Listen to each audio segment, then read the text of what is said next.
Hi, I'm Ruth, a women's health champion, therapeutic and wellbeing fitness coach, supporting women to navigate midlife hormonal changes and based in Wales with clients all over the UK. Hi, and I'm Lizzie. I'm a clinical specialist physio in pelvic health, and I work both in the NHS and the private sector, and I'm also based in North Wales. And welcome back to Oops, I Peed in My Pants, the podcast that's here to break the silence, smash the stigma, and get real about female incontinence and pelvic floor. This series, we're supporting women to get back with a no holding back, real talk and practical advice to get you moving with confidence without your pelvic floor calling the shots. This series is built for women who want to be active, but pelvic floor symptoms, menopause changes, pain, fear or embarrassment or confusion are getting in the way. It's no fluff, isn't it, Lizzie? No. And we're also supporting She Ultra series. So we'll put a link in the show notes for anyone who's interested in this amazing women's only challenge event based in North Wales. It's not about becoming an ultra athlete. It's a special event and series encouraging women to get into exercise or move. It's got no cut off. You can run and walk it, or you can do a bit of both. And our Lizzie is doing it. Yeah, actually, and that's why I've entered, because I'd love to do something like that. There's no way I can run 50k, and certainly not now. I've not been bedridden for like the last week, so I'm so glad there's like no pressure. I've just thought, well, I'm going to do it anyway, in whatever capacity that I can. So I'm really looking forward to doing it, and just funnily enough, being ill has just taken the edge off the. And that how so? Since we recorded our pre-show, how are you feeling this week? Oh, all right now. I've got my voice did sound like something off a 1980s sex line for some time. Nice. I know, yeah, but yeah, I've just been coughing and coughing all week, and I've had a couple of near misses, I have to say, but the pelvic floor has still got it. Has I think it? yeah, because I think if I had got a lot of pelvic floor weakness, it would have bitten the dust this week for sure. So Oh no, so I'm gosh. all right. Few near misses, but it was okay. So you're going to Just get about. back in. You're going to get back into training over the next week or so.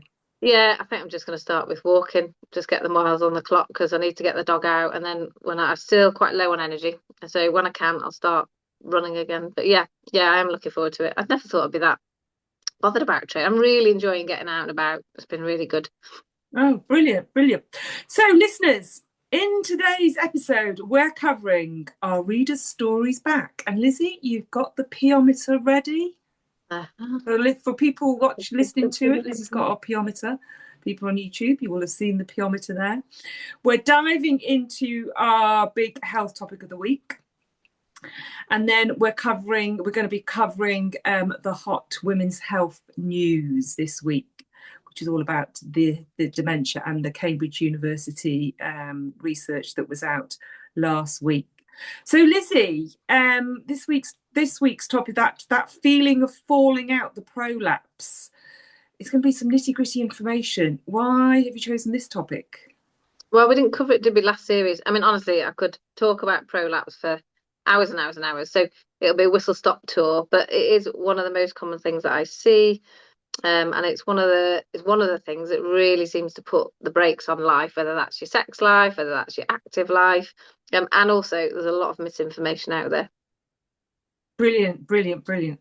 But first, the peometer is back. Are you Excuse gonna me.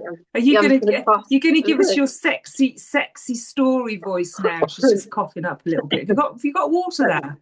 No, I haven't, which is a really schoolgirl error, but That's it's a real fine. schoolgirl error. It is, yeah, isn't it? Yeah. Do you need Got a a nice. moment to go and get some No, water? I've got a few dregs of cold coffee. That'll Cold do. coffee. Oh, you're going to be, as we're on the topic of water, can I just show you my new bottle for, Oh, it matches your jumper. look at this monster and look at this. It's How many got, litres in that? sorry, we're going off script here a little bit, viewers, but because water, you said we've got to be hydrated because that can actually impact on your, Yeah. on the urgency, which we'll be covering later episodes. So this has got 6 a.m. So it's got AMs all the way down the side from 6 a.m. to 6 p.m. You're meant to have 3 of these a day. Well, how many's in one of those? I don't know. I'm just gulping it. I don't know. If I drank 3 of those a day, I'd be pissing myself. Well, Honestly, I I'd be on guess the it's toilet three every 5 minutes. liters. It's too much. Is it too much? Yeah, unless you're sweating like a pig, whatever the sweaty Well, thing is. Yeah, I absolutely. mean, Like, it's called active. Well, I am active. if you're, I always sort of say, oh God, we are off topic, but we'll go through this anyway. Roughly for women, this is, unless you're enormous Amazonian kind of person, roughly between 1.5 and 2 litres of fluid of everything. So that would be teas, coffees, water, Yeah. juices a day. And then more if you're really hot and sweaty exercising, you should drink everything you need during from about an hour after, or even better, look at the colour of Maybe your urine. no wonder I'm peeing my pants all the time Yeah, and rushing to the toilet every flipping yeah, 5 minutes. I'm probably having too much. Should too we much. should we should we hold that one and come back to this Yeah, hydration? we'll come back. We'll discuss this afterwards, Ruth. You can tell me off and discuss because I should know better. I just Yeah, we'll not have time to do any okay. work. Can I just say that my partner Tony, he bought one and was very pleased with himself. And he said, I Yeah. don't drink enough. And I was like, all right, then, well, if you buy me one, I'll have one.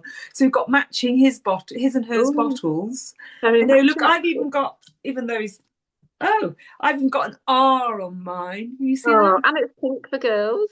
I know, Yeah. and it's pink for girls. Yeah. I don't actually drink three, but he drinks three. Anyway, we digress. Sorry about that. Right. So let's get back to the The topic. story. We're going to So do the story. We're doing the story. what's the story? Right. This is a funny story.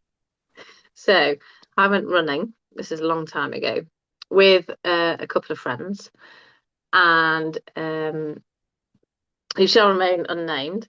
And yeah, it was really funny. We had a lovely run and off we go in, and we thought, oh, we'll have a quick dip in this lovely lake afterwards. And so we all went to a friend's van to get changed, and then we had a lovely dip in the lake, and it was actually really cold dip in the lake, and then sort of came back, and my friend was like, oh, I've lost my car keys. And I said, oh, right. And I said, do you want a hand looking for them? She said, yeah, go on then. So we went back to the lake, couldn't find the car keys anywhere in the lake. And I had her rucksack with me, like a little, like with swimming kit and shoes and stuff, like water shoes. And as we were getting a bit nearer her car, she said, well, it must be on us somewhere because the car's unlocking itself. It's like one of those cars where you get near it, and if you've got the key, it will just unlock.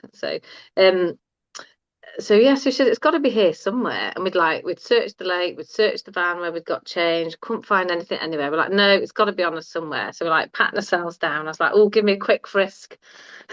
Couldn't find the key anywhere. She said, it must be in the rucksack. So we're unpacking the rucksack, and as we're doing it, my friend's going, oh my God, can you imagine if it's like wrapped up in like, because in like a pants or like a sanitary towel or something like that. And anyway, and then she absolutely cracked up laughing. She was like, "Oh my God, no wonder we couldn't find it. It was stuck." So, you know, like there's several of us that struggle a little bit with incontinence with running. And it was stuck, the pad that she'd worn to run with, the key was stuck to the bottom of the pad. So Oh we'd been emptying the rucksack like this. And then we were like, well, where's the car key? Where's the car key? And we didn't ever no! see What it because it was she stuck. put the key at the back of her pants? No, I think just when we were getting changed, she'd scooped it up with everything, and obviously like scooped up her running stuff, and a pack like chucked it as you do, chuck it all in your bag, like put a new set of like clean set of clothes and everything on, and just shoved it all in the bag, and somehow it had got like stuck to the bottom of this pad. I was wetting myself laughing. So yeah, thankfully she's got a good sense of humour, and I thought, well, it only happens to the best of us. Did So yeah, anybody else see that? just me and my friend. We were laughing about it. It was really, really funny. And Well, yeah, she had her incontinence. So it's basically the car key was stuck to the incontinence pad. yeah, it was very funny. It was brilliant. I was just Oh my laughing. God! Oh It my was God! no. Oh my God! Well, that on the piometer scale is Oh probably yeah, that is probably, I reckon. huge little level. Well, nobody saw it, so if somebody had seen it, then Well, it we've would got be. But this. because it's between friends, I think it's kind of quite. I think it's a 5. Oh, it was hilarious, is what it was. Was Halfway. it? Oh no! See, looking at this now, we've got dry as a desert, not a drop, but a bladder of steel. And then number 5 would be the halfway hiccup. So it depends if we're going on this. If it's more of an embarrassing pyometer, it'd be about 5 out of 10. But then, where are we? But you knew she's got incontinence. Yeah, yeah, So yeah. it was amongst friends. So I It reckon a was. 5. about 5, somewhere along there. So yeah, And there was nobody. I reckon that's a 5. Oh no, Does you she have wouldn't to have wear known. incontinence pads when she's running then? Yeah, just one running. Yeah, loads of people do. Loads of people do. It's Are they the normal? So, are they the normal ones, or does she have to wear the? I won't mention the name of the brand. Well, I will. I I don't could know. mention the name of the brand because that's what got me into this whole thing because of the bloody cost of them. I mean, they are really. Does she buy? Does she has to buy the proper incontinence pads? I don't know what. I haven't really asked, to be honest. Haven't inquired. I know, quite interesting. Could you get one smaller one? Because they're really big, aren't they? How does she run with them? Because they're not like sanitary towels, are they? Oh, Incontinence well, I pads. suppose, yeah, it depends. Yeah, it's not like a great big nappy thing. It depends on what you can get them. Same as sanitary towels, you get them for different flow states, don't you? So you can get just like little mini absorbent ones, or yeah, you could run. I think probably if you're running with a great big massive thing, you're probably not running, are you? But No, because but it that's really interesting depends. actually, because that brings me on. That's quite nicely to a brand who potentially coming on incontinence knickers. Yeah, I think they're great, especially if I think maybe for your large volume leaks, they're a bit tricky. I don't know. They might have something different to say, but certainly for the odd dribble or something like that, I think I have considered that. You can get like incontinence leggings and things as well. So not obviously you're not like running along weeing in your leggings and it's fine, but for just to catch a bit of dampness or something like that. So you perhaps haven't got to wear your leggings and a pad and a something else. They're quite good. I can't imagine they'd be See, great for big volume that's leaks. really not a bad idea when I think about it, because honest, because at the end of a run, you always want it, like you never. There's always that. I mean, so when you've been out walking or when you do anything, especially if you go into the countryside, you're always out like we are. Then there's always that you kind of go when you're in the wilderness. Mm, In Wales, it doesn't really matter. But then as soon as you get onto the roadside, and if you haven't been, it's always that, oh, shall I go now? Shall I go now? And you always think, no, I yeah, can hold on. And then you yeah. never can hold on. And that's what I was going to ask you actually, because I was I think thinking that's about fun. this the other day, because I must ask, because this exactly thing happened to me the other day. Because I had been out doing like a little 6K thing up in the hills, and then I had to come along a country road. And the country roads in Wales, Mm. viewers, listeners, you never see a car for 5 minutes, but Oh guaranteed if you no, try and sure, do it's a gonna want a pee, wee. there'll be Yeah, about three and a farmer coming along at the same time. yeah, really slowly in the tractor. Going Yeah, slowly in his tractor and you're caught out. And then, so I thought, oh God, I can't. I wanted to go to the loo, and then I thought, oh no, I'm only a couple of. Oh no, I won't go to the loo. It'll be all right. And then as soon as I hit the road, honestly, I wanted to do a full on piss. It wasn't even funny. So I thought, what can I do? And I thought, oh my God, I'm too far away to actually, because I had lighter leggings on, and I thought, oh yeah. God, I'm going to have to like. So am I right in doing this? So I was squeezing my toes and Oh yeah, bending down as if I was picking up keys. So I basically had the head into the bush, yeah, squeezing my thumb, trying to hold on to it. But then when I yeah, came, does that work? Is that what we should do? yeah. We can do like how you squeeze your toes or you bounce up and down on your sort of like yeah, bounce up and down on your toes, or like that dancing on the spot thing. Yeah, it does work. It does settle bladder a little bit. It was all right. But then as soon as I put the key in the door, it was all Yeah, over. yeah. You just have to get. They'll start making absorbent doormats for you, Ruth. I'm not the only one. I've got some Yeah, friends. it's I've really got a common. friend who has to ring her husband, and she has to ring her husband Open from the the door. railway station. She lives in London. And she'll know who I am, and I won't tell you where she lives in. Well, she lives in Twickenham, so she's got this 5 minute walk from the station, and she has to call her husband. She goes, "Get the door open now!" My And God, can she you imagine? literally legs it in. I don't know what it is by the key in the door, the key in the Yeah, the door latchkey syndrome. it's called. Yeah, absolutely. Right, Right. that's a great story. So Sorry, that's my cough. moving Yeah. on into our deep dive. So we're going to be doing a deep dive into pelvic health and the major health symptoms that we get. So our Lizzie's going to be giving us some her vast knowledge on this area. So that feeling of falling out, Lizzie, the prolapse. Prolapse, yeah. Who's at risk of a prolapse? So generally, it's those that have had babies via vaginal delivery. So normal childbirth doesn't have to be a particularly awful childbirth. Um, and it's just because of stretching of the supporting tissues and the muscle, fascia, whatever you want to call it, around, just it all has to stretch such a lot during childbirth. Um, and there is a familial element as well. So if your mum has had a prolapse, your auntie, like on your maternal side, it can be a connective tissue thing, definitely as well.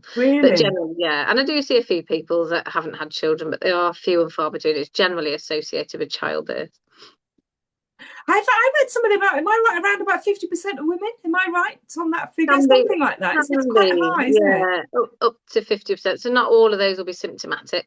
But Yeah. yeah, they reckon about up to 50% of ladies post vaginal delivery will have some element of prolapse. Although I don't want to go too much into it, but I think the way we're looking at staging prolapses, I think maybe some of those ladies we're like, actually, is that just normal movement of the vaginal wall? So it is changing a little bit, thankfully, as women's health research is coming out. But yeah, so as it Yeah. stands, a lot, if you're looking in the literature, it'll say up to 50%. But I think the better that the research gets, that might start to change. Oh, let's hope So yeah, so.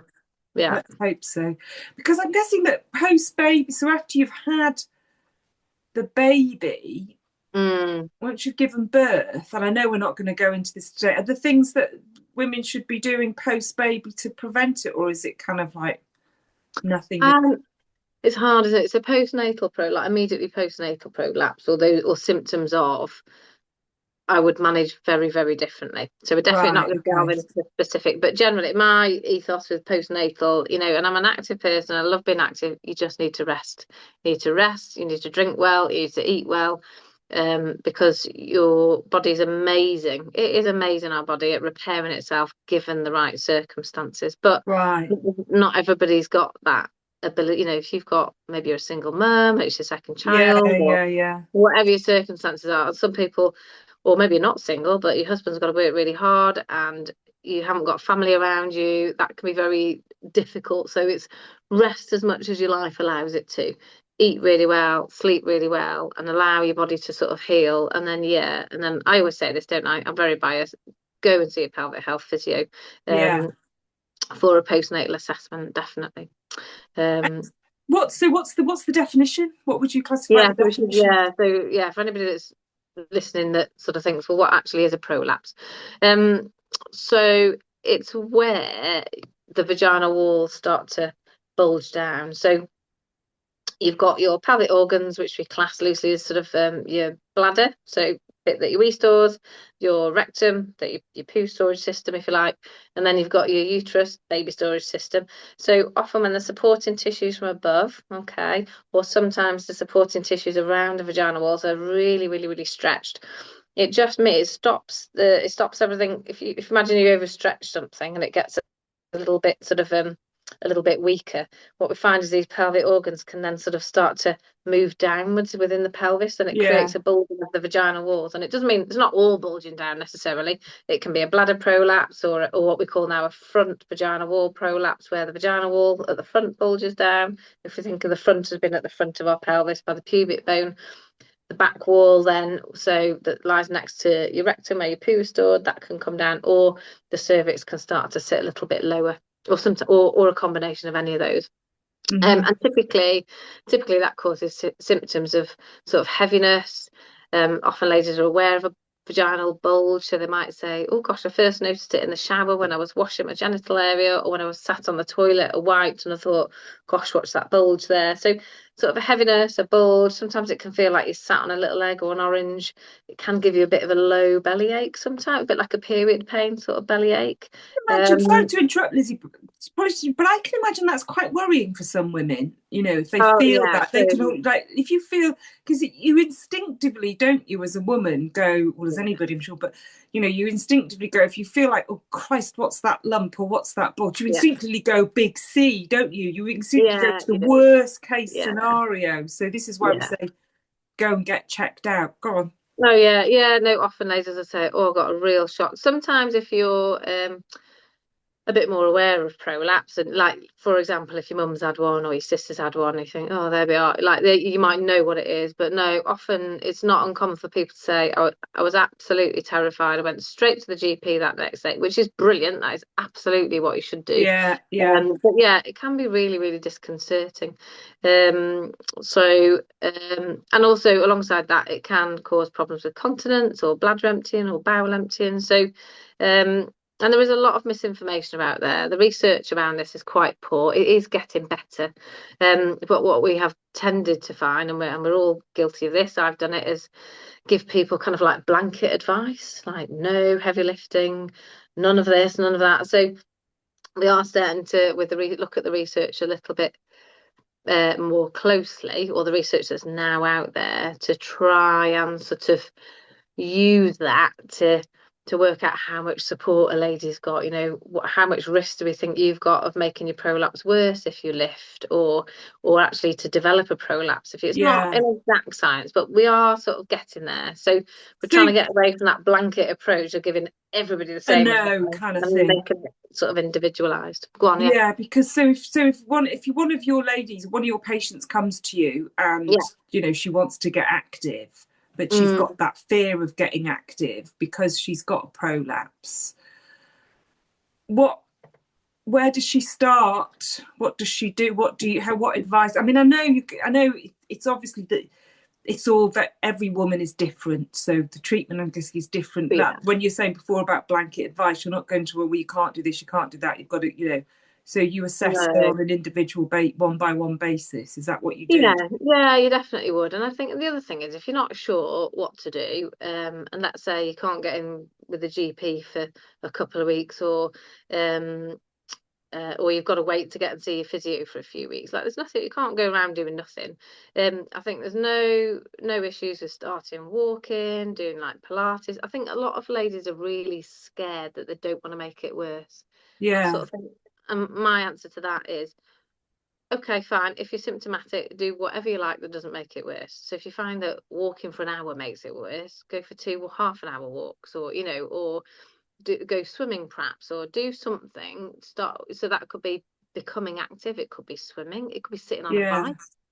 Something that, just think, start somewhere, something low level, low to moderate intensity. Not, you're not going to start flinging kettlebells around, or you do need assessing to be doing things like that. But you start somewhere. Walking is fine. It's completely safe as long as it's not aggravating your symptoms and it's not making you feel awful.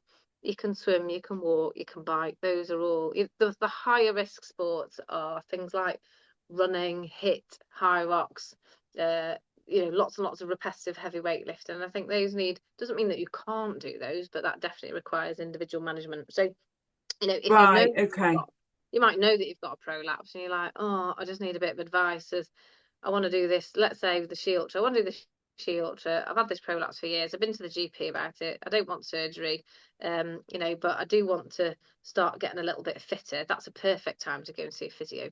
If there's no medical changes or whatever, go and see a pelvic health physio, not a normal physio, pelvic health physio, and get them to assess it. And because it's about how strong you are as an individual, as well as how strong your pelvic floor is, having a look at what support systems you've got in place. And most of the time, you can do things nice and progressively, watching symptoms, but it might be that you come to your physio and you go, well, actually, your pelvic floor is really, really weak. I think you've had quite a major, trauma to it in childbirth. That's fine. So have 11 billion other people.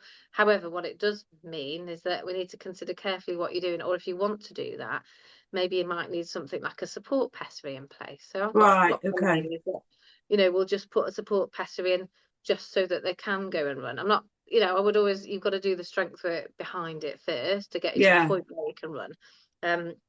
So there's not much that's sort of off limits, really. I mean, obviously, if you want to start Olympic powerlifting, we might have a bit of an issue. But I've even got ladies that can weight lift with yeah. prolapse. I'm not saying that over time it may make your prolapse worse. There's no guarantees, but my Well, job there's is no to kind of, guarantees about anything with our health and well-being, is it? We just have to manage it. We just no, have to manage what we can do, and not, and trust our bodies and take that whole body approach, isn't it? It's about I making think sure so. that we're healthy in all areas. Yeah, and also there's a real payoff, isn't it? Like, I've seen a couple of people in the clinic this week who they're like, yeah, I'm running. I think my prolapse might be getting a little bit worse. But I knew that that was a risk. And, my job isn't always to say, don't do this and you have to do that. It's to give people information. Say, well, actually, you're looking at your, how things are, you are at risk of it getting worse quite quickly. So I suggest you do it with the pessary, or how bothered are you about running, or and sometimes people might say, oh, I know there's a risk of it getting worse, but if I don't run, or I don't do this, my mental health really suffers. And I go, So the okay, stress. so in which case, rather than banging on the you shouldn't run drum, I think they're going to run anyway, or they're going to do whatever it is. I would rather support them to do that in the best way possible, as long as they know what the risks are. So I'm there to give people information, and so that they can make an informed choice. Choice about what they do. And I know this might be a bit of a left field question, but what about the impact of stress? So stress, not emotional stress, on pelvic health, on the prolapse. I mean, it's more pelvic health, really, isn't it, in general? Yeah. Have you seen any research on that? Not to my knowledge. I would think because prolapse is very much a structural thing. Yeah. It's not sensory, and that I mean, you could argue if you're very, very stressed, you've got a very sensitive nervous system, you're going to feel it more. You're going to feel it more. You're going to worry more, that kind of thing. But in terms of, and so I suppose in a way that can intensify symptoms. So people can get really like, oh my God, I can feel it all the time, And actually, often when they've been to me and I've gone, right, we're not going to die from this, but it can kill your quality of life. This is what we can do. It's a very, I love treating women with prolapse. Well, all pelvic health things, because they come kind of going, I can't do this, I can't do that, I can't do the other. They're really, really stressed. And by the end of it, they really feel like they've got options. So that calms everything down. And often they're like, since I've been to see you, my prolapse doesn't feel so bad. Nothing's changed other than I've calmed them down. I've given them a bit of information. So like that, yes, that can. You've given them that safe space to talk about it without any embarrassment, haven't you? Because you're probably the first. I mean, even the GP, maybe when they go in to see GPs. I mean, I've never been to the doctor, fortunately, about having to ask about that I don't have that issue, fortunately, but I can imagine that it's like when we go to the GPs and then all of a sudden we can go and talk to somebody. It's like the stress just goes away, because we spend half our time worrying about it, and I can't imagine what it must feel like to have that discomfort all the time. It must, niggling in the back. So your point about exercise then is that it's not an option. It's to be, you want people to stay active, and it's about getting individual management of it. Yeah, it is, and it's very individual. So if somebody at all costs does not want to feel their symptoms of the prolapse and they really want to minimize anything getting worse, then fine, we'll go for swimming, things that are fine. But yeah, it's not an option not to be active. You can't sit in your chair. I always say to a patient, look, you can't sit in your chair and wait to die, can you? Come on, we've got to do something. No. So, and do women who have suffered with prolapses, do they tend to be more incontinent and they have the issues with peeing more, or is that no, a bit of both? So bit of both, is it? With a moderate prolapse, if they're quite sensitive and irritable, it can give them a bit of urgency or frequency. So desperately wanting to go to the toilet or go in a bit more often. It can give you a few emptying problems, like an incomplete empty. I think the worst thing is you think you're finished, you stand up and then a whole load of wee drops on the floor or on your underwear and you think, oh, I was still... Oh no! Because it can create a bit of a pocket, you sort of empty your bladder, and then when you stand up, the pocket that is the prolapse, as you stand up, your pelvis tilts, doesn't it? So it's like the bit that's stuck in the pocket suddenly comes into the main sort of chamber of the bladder and sort of empties. So that can be really quite irritating. It's not I thought I have that sometimes. I just thought I was just being dozy on the loo. Maybe I need to check it out. I just thought of getting impatient on the loo. Oh, that's interesting. So that's really interesting, that, isn't it? That you might think you're finished, you stand up, and then you get a little dribble on the floor. Yeah, or on your underwear, and it's probably sometimes it's not massive, but it's enough to be irritating.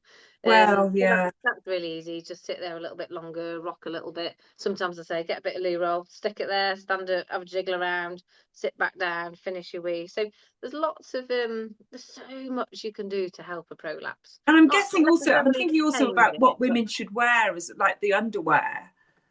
I'm guessing that What have you women got to feel say that? more comfortable in.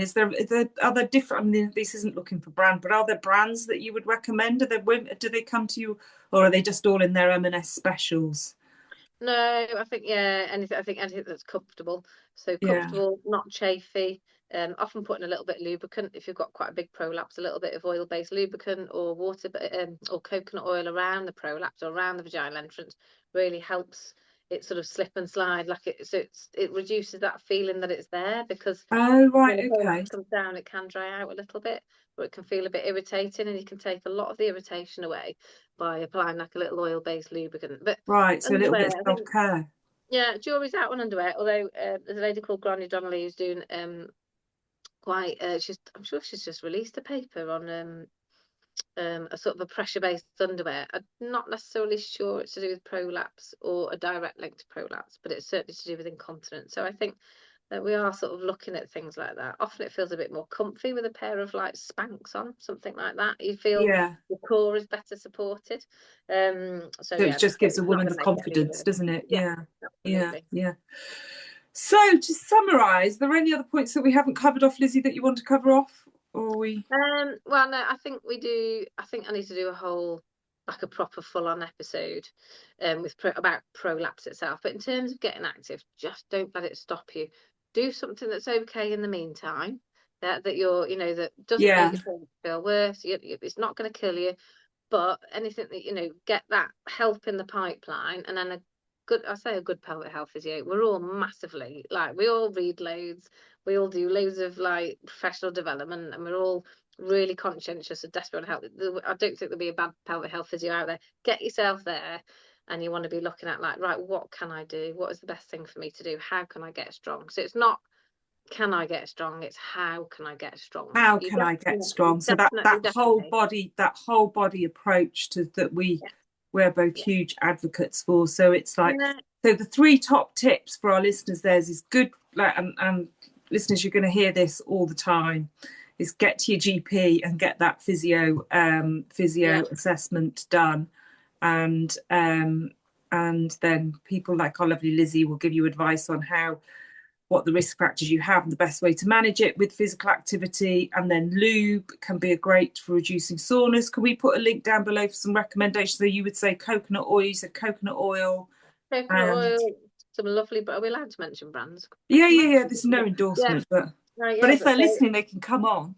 oh We yeah, can give yeah, them a so plug. yeah, Is that absolutely. yes, yes? Yeah, the Yes company is brilliant. You've got Silk, SYLK. You've got Replens, that is quite easy to get from your GP. There'll be all sorts of things out there. Even some of the Durex ones are fine. I prefer the natural ones myself. Um, Yeah. but yeah, so lube is good. The other key thing is not allowing yourself to get constipated. Like that is Oh, right. that's a So huge factor. right. So diet. So the food, making sure that we get enough fibre, fibre, Yeah, fibre, fibre and fluid. fibre So and fluids. Yeah. get yourself an assessment. Don't think about can I get a strong, it's how can I get a strong. Yeah. Okay. Definitely not allowing yourself to get constipated. Yeah. And then my little tip from the top is that go like that. Little Doing a lubricant. circle. Yeah, Yeah. lubricant for when you're exercising if you find it uncomfortable. Brilliant. But yeah, we Brilliant. definitely need to do a proper full episode on it. I could talk about it for hours. Yeah, no, I think that's brilliant. I think there's some really, really, really useful tips. And given that, 50% of women who've had vaginal births potentially are at risk of this, I think it's a really Yeah, important topic. And I think it's one that, we don't, you and I talk about it, but how often do you have talks about it? I know when I've joined a running club and then you mention it, you kind of go, oh my God, all of a sudden everybody's yeah, eyes light up and everybody and the majority of women want to talk about it. So, mm, listeners, if you are concerned, get yourself to the GP. Don't worry. It's not life threatening. Yes, it's discomforting, but there are things you can do. There are things yeah, that you can take control, and you can still get out there and move and exercise. yeah. So, moving on, what's in the news this week? Well, the biggie in the news was the menopause brain research with Cambridge University. I have to confess, Ruth, I forgot to read it, so you're gonna have to tell me all about it. I did. It was to do with it. Was it to do with dementia and movement? It was to do with dementia, yes. So it was to do the grey matter, which was great because this so how the brain changes during the menopause is something that those of us who work in this area, who have been, we've known about the work for Dr. Lisa Mosconi for quite a while. I think she came out about, I can't remember when she did that TED talk around looking at how the brain changes during your menopause transition. And then last week, Cambridge University published a report, which was one of the most extensive pieces of research done in the UK around the subject. So you will have seen, like, gosh, it was all over the news to say that, the brain actually, it's the grey matter within the brain actually changes during our menopause years. And that's why it looks like that there are more women than men actually leads to dementia. Yeah. I mean, the big thing that that I took from the report is, yes, there was, finally they recognise the research is being done around this, but I think but it's the same as what you were just talking about with the prolapse. Most women will go through the menopause. A healthy lifestyle, exercising, keeping active, and eating a healthy diet is particularly important during this period to mitigate some of the effects on the brain. Yeah. So it's super interesting. Dr. Lisa Mosconi brought that food out, brain food. Oh yes. Yeah. So it's all about, what's good for the brain is good for the rest of the body. So if we start, I think that's why, for me, this is why the research picked up and why the press picked up on it so much. And then it got BBC coverage, was the fact that, it was first recognising what we've known for a while, but it was also, I think, making sure that we're more sensitive to this topic. Yeah. So if a woman is struggling with it, then is to recognise that they're struggling with it and that it's okay, because, the brain does recalibrate and we become, I'm on the other side of menopause now, and I tell you what, it's bloody great, because you're all of a sudden your brain's back in action and you don't give a shit. And all your knowledge kind of comes together and you kind of go, oh, right, I'm now in my low estrogen phase and I'm quite happy and I know what to do with all this knowledge. Whereas during your perimenopause years, you're kind of crazy, everything's going haywire, your body's recalibrating, and you're like, right, okay, what do I do now? But when you come out the other side, you're in a much better space. So that was the big news that was the big health news of last week. I'm really sorry, listeners. Oh, do you need to go? Are you okay? Oh God, sorry. No. So essentially, she's saying lifestyle, exercise, and we know that movement is really important for dementia, don't we? So there's a dementia active movement that, like dancing, things like that. Racket sports are really good. So anything that challenges the brain and uses both sides of the brain and both sides of the body, that's all long been known to be brilliant at preventing dementia. And that sort of ties in with the message of like what we're trying to give women for menopause, isn't it? Like, you've got to keep moving. You've got to keep moving. But that's why tonight's topic, I think, is really important, and what we're saying, because over the last year, talking to you so much about pelvic health, I think pelvic health, prevents women from exercise. I think it's the number one of the up there in the top things for preventing women, because if you've got a prolapse, you're not moving. I can see why women don't want to move. So I think it's so important that we have these conversations, Lizzie. It is, and it's not just about physical mobility either, it's social mobility. So things like incontinence, bowel incontinence is a biggie, and no one's ever going to sit there and go, oh, do you know when you poo in your pants? Or it's horrific living with something like that. And not only does it mean that you can't get out and about, but it means that you stop going to things. So your social mobility, or you think, I can only go that far, I can't possibly. You're like, one of my age, one of my patients is, okay, you're going to get on the bus, and you're going to hold your bladder because we've been practicing this, and you get off at the next stop. And we've done that progressively with a bit of pelvic floor training and a lot of confidence training. And now she can get from, say, I don't know, Bangor to Aberystwyth was the aim. That was the bus journey that she wanted to Oh do my God, yeah. without having a massive. So, I mean, that's amazing. But like, I can't Amazing. tell you how your world just shrinks as Shrinks. well. So physical and social mobility. And we are Physical. living longer and with poorer health, aren't we, as women? So Yeah. yeah. And that's why I think events, like the She Ultra, that's right, what Hugh Williams is doing with the She Ultra, creating that event for women with more toilets, nurses on hand to inform women how to do breast checks and all of that. That's why they're so important, I think. Yeah, it's genius. It's absolute genius. I think it's change. I know, it's change running for me. No way on this God's earth would I ever have thought of doing anything like this. It's so inclusive. It's got a brilliant atmosphere, and I think there just should be just more of stuff like that encourages and allows movement, and like the actual. It's the doing it rather than the performance or how well you do, or like All the just time. Yeah. yeah. It really changes the emphasis on the competition is motivating yourself to just get into the starting line. That you've won, haven't you? If you got to the starting line, you've bloody won. It's what Well, I feel. It doesn't matter and how long it takes you, or yeah, even if and you then finish it. the toilet situation as well. I mean, the fact that they've got more toilets there. I mean, there was a mountain bike event down in mid Wales that I was helping out Oh, at. yeah, didn't you send me that newspaper article about the They Tour de France? Tour de France, but this is a different one. This was back in November, and there was hardly any women there. But there was no toilets because it was all in the world. There was no toilets, and you just kind of think, well, women are just not going to enter this if you haven't. That's why I think, I think what they're doing with Shelter is brilliant. If you Yeah. haven't listened to the episode with Hugh, then go back. It was episode number 2. There's a short episode where we interview Hugh and he'll tell you all about it. And the links to the events are in the show notes below. So, Lizzie, what's next up on the health topics? I I put you on the don't spot know. there. I'm feeling a bit bowel. Should we do bowels? Are you doing bowels now? I think so. Yeah, we'll do bowel. We're going to talk a bit about bladder, aren't we? Definitely about bowels. We've done prolapse. We've got all sorts of things coming up. I'm feeling a bit bowely. Maybe we'll You're make the feeling a next bit episode. bowly, are you? All right then. Mm. All right then. So, So so bowels next time. Lizzie's feeling a bit bowly, so bowels is up next. But any questions that you have, DM us. If you've got a story, how do people get involved?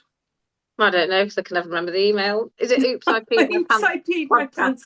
Oops, We'll I peed my pants podcast at gmail.com. Yeah, and we'll put we it in are the on link Facebook below. and we are on YouTube. Please, if you don't, a lot of women I talk to don't listen to podcasts, which is fine. So you can follow us on our YouTube channel. Because we have got a YouTube channel. Hacking my guts up and talking about prolapse. So I'll try not to cough for the next episode.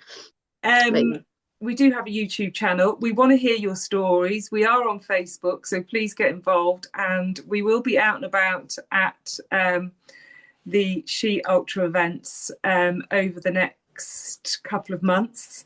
Lizzie will be back in full swing. I think I'm doing the 10K. Are you doing the 10K?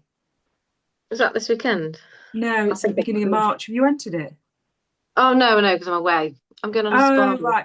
Yeah, I need to get that. I need to get my entry in actually because one of my clients is doing it.